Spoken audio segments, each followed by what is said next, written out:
s'il y a des fake news, les vraies fake news, c'est les fausses informations, elles sont exclusivement ou majoritairement issues des États, des gouvernements. Non, pas forcément. C'est pas exactement cela, à mon avis. Des États-Unis, par exemple. Oui, j'ai donné l'exemple des États-Unis. Je ne dirais pas que les fake news sont majoritairement issus des gouvernements.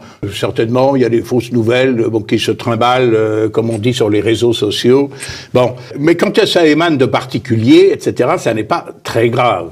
Quand ça émane de gouvernements, alors quand ça émane de gouvernements, là, c'est gravissime, évidemment, parce que c'est généralement pour justifier des politiques, parfois pour justifier des politiques belliqueuses, et parce que, évidemment, les citoyens, surtout dans les pays démocratiques, ou prétendus tels, sont portés à croire que ce que dit le gouvernement, surtout ce qu'il affirme, avec solennité, éventuellement dans un contexte de crise internationale, c'est forcément la vérité. Et alors là, ça peut avoir des conséquences redoutables. Alors j'en ai donné... Les États-Unis, 6 mensonges pour 6 entrées en guerre. Voilà les oui, j'ai eu l'occasion de dire ça un jour, il y a quelques années, à une émission sur le complotisme, arbitrée par monsieur Franz-Olivier Gisbert, où j'étais en quelque sorte le complotiste de service, très vigoureusement attaqué par tous les autres, y compris par madame Mazarine Pinjot, fille de feu François Mitterrand. Alors, j'avais donné cet exemple que d'ailleurs l'historien Alexandre Adler, qui n'est pas, temps en faux, de nos amis politiques, mais n'a pas démenti de façon assez honnête. Alors, je les reprends très brièvement. Les États-Unis sont entrés en guerre 6 fois, en un peu plus d'un siècle, 6 fois sur la base d'un mensonge d'État. Alors, je dis tout de suite, je suis pas l'ennemi des États-Unis. Je salue le sacrifice des jeunes Américains qui sont tombés pour le débarquement, par exemple, ou autre. Mais c'est un fait. Et c'est un fait qui doit, évidemment, nous inquiéter. Premier mensonge, 1898, la guerre que les États-Unis déclenchent contre l'Espagne, qui leur permettra de mettre la main sur Cuba, sur les Philippines, etc., pendant des décennies. Le prétexte de cette guerre, c'est l'explosion dans la baie de La Havane, alors que Cuba est alors colonie espagnole, d'un cuirassé américain, le cuirassé Le Maine. On dira que cette explosion a été délibérément provoquée par une mine espagnole. Aujourd'hui, on sait qu'elle est vraisemblablement d'origine accidentelle. En tout cas, la responsabilité de l'Espagne n'est en aucune façon établie. Ça, c'est la première fois. Deuxième mensonge, si j'ose dire, là qui a tourné à notre avantage, là encore, tant mieux d'une certaine façon, mais tout de même, c'est l'entrée en guerre en 1914, Première Guerre mondiale. Le président Wilson a été élu sur un programme ultra-pacifiste. Il s'est engagé à ne pas faire la guerre. Son slogan, c'est WWWW. Wilson wins without war. Wilson gagne sans guerre. Bon. Et il va finalement entraîner les États-Unis dans la guerre, ce qui nous aidera à gagner, mais il imposera ensuite des conditions désastreuses lors du traité de Versailles que les États-Unis ne ratifieront pas, ils laisseront la SDN aller à sa fin. Bon. C'est le torpillage du Lusitania. Un paquebot qui va des États-Unis en Grande-Bretagne. Les États-Unis sont neutres à l'époque. Le paquebot est torpillé par un sous-marin allemand. On dira c'est abominable, il y aura plus de 1200 victimes civiles. Ça a été affreux, évidemment. Mais l'Allemagne avait décrété le blocus de la Grande-Bretagne. Donc ce paquebot, en quelque sorte, enfreignait le blocus. Mais surtout, ce paquebot qui a été présenté comme un inoffensif navire civil transportant des femmes, des enfants, des vieillards, transportait aussi 4000 caisses d'obus et 4000 caisses de balles. C'est absolument prouvé aujourd'hui, c'est parfaitement documenté, les plongeurs sont allés sur place, les documents ont été révélés même par l'amirauté britannique en 1972, 60 ans après les faits. Alors, troisième mensonge, écoutez, c'est Pearl Harbor. Parce que Pearl Harbor, on dit c'est abominable, c'est affreux. Les Japonais, que je ne défends pas, je les aime beaucoup, mais ils ont été abominables en Chine aussi. Mais les Japonais ont attaqué sans déclaration de guerre. Bon, sauf que Roosevelt, lui aussi élu sur un programme pacifiste, théoriquement. Je n'entrerai en guerre. Bon, alors les Américains votent massivement pour lui. Il n'a de cesse que de précipiter les États-Unis dans la guerre. Bon, et notamment, il décrète le blocus du pétrole à destination du Japon. Le Japon, il a 2 mois, soit pour attaquer, soit pour capituler. Les États-Unis sont parfaitement au courant et ils proposent au Japon des conditions dont ils savent très bien que le Japon ne peut pas les accepter. délibérément. Les ambassadeurs japonais qui sont venus pour essayer de sauver la paix sont sidérés. Ils disent, mais ce que vous nous proposez, c'est un ultimatum. Écoutez, c'est à prendre ou à laisser. Bon. De surcroît, les États-Unis ont percé le code secret japonais. Ça, c'est assez remarquable, hein. Assez remarquable. Parce que moi, j'ai été officier de marine interprète et du chiffre, et je peux vous dire que c'est, bon, la veille de Pearl Harbor, ils savent que l'ambassade a reçu l'ordre de détruire ces documents. Ce qui veut dire que les ambassadeurs vont devoir quitter l'ambassade, et donc que la guerre est éclatée. Et on va les faire poireauter le temps que l'attaque ait lieu, avant que la déclaration de guerre n'arrive, 1 heure ou 2, avant que la déclaration de guerre n'arrive en bonne et due forme, ce qui permettra à Roosevelt de dire ce jour est un jour d'infamie, il restera dans l'histoire comme tel, et de mobiliser les États-Unis. Alors après ça, vous avez eu un incident du golfe du Tonkin. J'étais partisan, moi, de soutenir les États-Unis, de soutenir surtout le Sud-Vietnam, contre le Nord communiste qui attaquait le Sud-Vietnam, mais on sait aujourd'hui que cet incident du golfe du Tonkin qui a permis d'augmenter l'implication des Américains est totalement fabriqué toute pièce par les États-Unis. Et puis enfin, les 2 guerres du Golfe. La première guerre du Golfe, l'accord du Congrès américain n'est donné qu'à la suite d'un témoignage bouleversant au Sénat américain d'une infirmière de Kuwait City qui a vu la soldatesque irakienne débrancher les malheureux nouveau-nés prématurés qui sont morts au nombre de 300. Tous les enfants koweïtis devaient naître prématurés. Sauf que cette infirmière koweïtienne, en réalité... Mr. Chairman and members of the committee, my name is Nayira, and I just came out of Kuwait.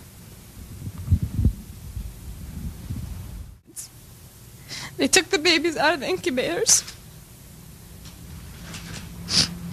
Took the incubators and left the children to die on the cold floor. It was horrifying. I could not help but think of my nephew, who, if born premature, might have died that day as well. I'm glad I'm 15, old enough to remember Kuwait before Saddam Hussein destroyed it, and young enough to rebuild it. Thank you. C'est la fille de l'ambassadeur du Koweït à New York, elle n'est pas du tout infirmière. Puis il y a eu un médecin aussi qui est un dentiste libanais résident à New York. Et le tout, à la demande du gouvernement des États-Unis, a été monté par une agence de communication dont on a les noms. On connaît le nom, le budget, etc. C'est revendiqué. Bon.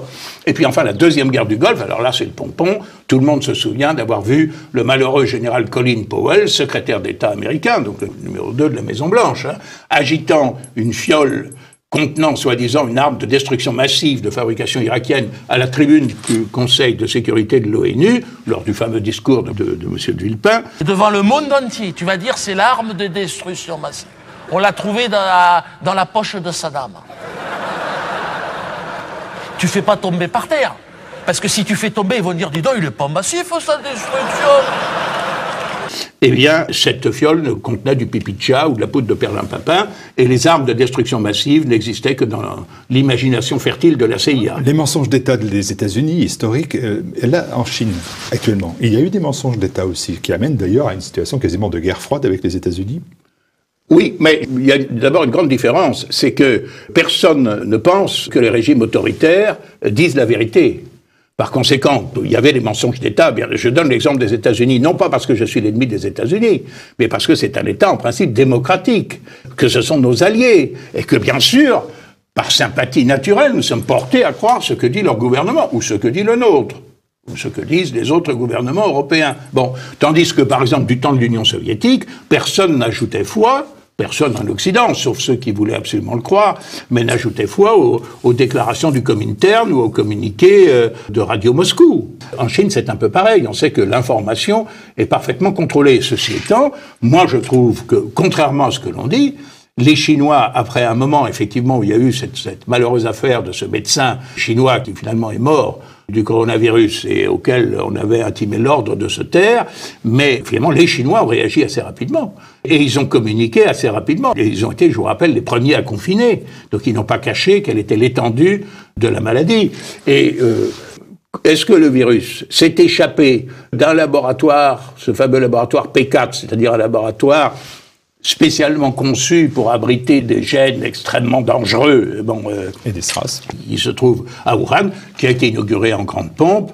avec Monsieur Raffarin, avec le représentant du gouvernement socialiste, Monsieur Lévy de l'Inserm, qui est le mari de Madame Buzyn, etc. C'est avec la collaboration de la France.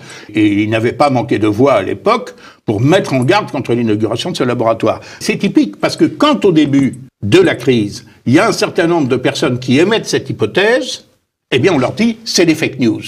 Et puis à un moment on s'aperçoit M. Trump, M. Macron lui-même, M. Macron dit de façon un peu sibylline, mais les Chinois ne nous ont pas dit la vérité. Et maintenant cette fuite acquiert la force d'une vérité révélée, alors qu'on n'a pas plus de preuves dans un sens que dans l'autre, à mon avis pour le moment.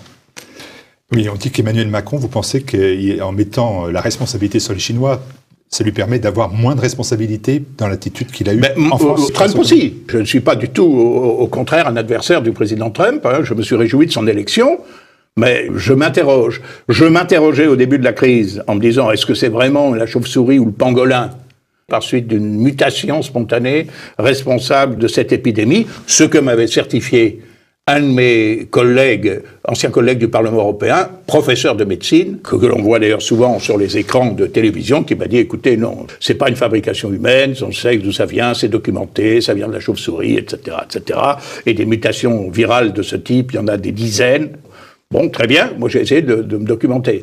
Puis maintenant, je constate que, machine arrière toute, ceux dont on disait qu'ils étaient des menteurs, quand ils évoquaient la possibilité d'une fuite du laboratoire P4 de Wuhan, maintenant, pratiquement, on met ça sur le compte des Chinois. En tout cas, ce dont je suis sûr, si c'est une fuite, ça n'est pas volontaire. Parce que si c'était volontaire, je pense que le virus serait encore plus redoutable. Est-ce que la France a menti?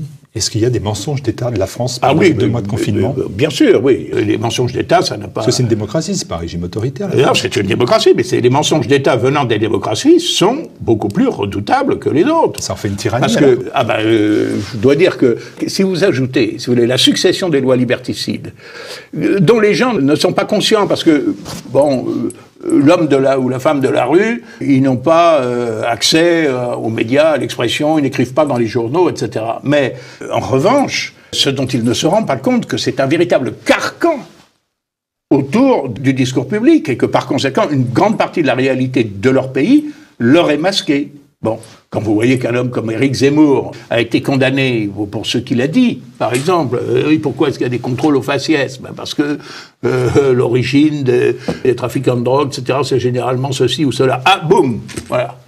Donc, peu importe d'ailleurs que vous disiez la vérité ou pas, votre discours est susceptible d'inspirer la haine, vous êtes condamné. Alors, l'expression n'est pas libre. Et si vous y ajoutez un certain nombre de déclarations gouvernementales au début de cette crise, alors, je veux être honnête intellectuellement, je n'aurais pas aimé être à la place du gouvernement pour gérer quand même cette situation inédite. Et je vais même me faire un aveu, Madame Bachelot, contre laquelle j'ai certains griefs, y compris dans le personnel. Madame Bachelot, qui s'était montrée très désireuse d'ailleurs de limiter ma liberté d'expression quand j'ai moi-même été persécuté, mais que l'on a beaucoup brocardé quand elle avait commandé des millions de vaccins, etc. Cette affaire-là réhabilite un peu toute sa gestion. Donc je reconnais que la gestion publique est difficile. Mais, par exemple, sur les masques, c'était incroyable ce mensonge sur les masques. Un enfant de 12 ans comprend qu'à partir du moment où on dit ce sont les excrétions, les particules qui sortent de votre bouche qui sont le premier vecteur de la maladie, vous mettez n'importe quoi. Vous mettez un foulard, vous mettez c'est quand même de nature à limiter les émissions et aussi même à limiter les réceptions, même si ça n'est pas parfait, même si ce n'est pas absolu. Alors là, nous avons eu des gens qui, pour masquer une pénurie dont ils sont quand même en grande partie responsables, parce que, je ne leur veux pas particulièrement, mais enfin le professeur Salomon, l'actuel ministre de la Santé, tout ça, ils étaient dans le cabinet de Marisol Touraine quand les stocks de masques ont été liquidés. Et quand vous avez la porte-parole du gouvernement, la malheureuse Sibeth Ndiaye, qui vous dit « mais écoutez, les masques, ça ne sert à rien », propos qui ont été repris par l'actuel ministre de la Santé, ça ne sert à rien. Non seulement ça ne sert à rien, mais c'est peut-être nuisible. Bon, je peux vous dire qu'en Extrême-Orient, en Chine, au Japon, en Corée, etc., quand on a su que le gouvernement français faisait ce genre de déclaration, ça a été la consternation. Ça a été la consternation.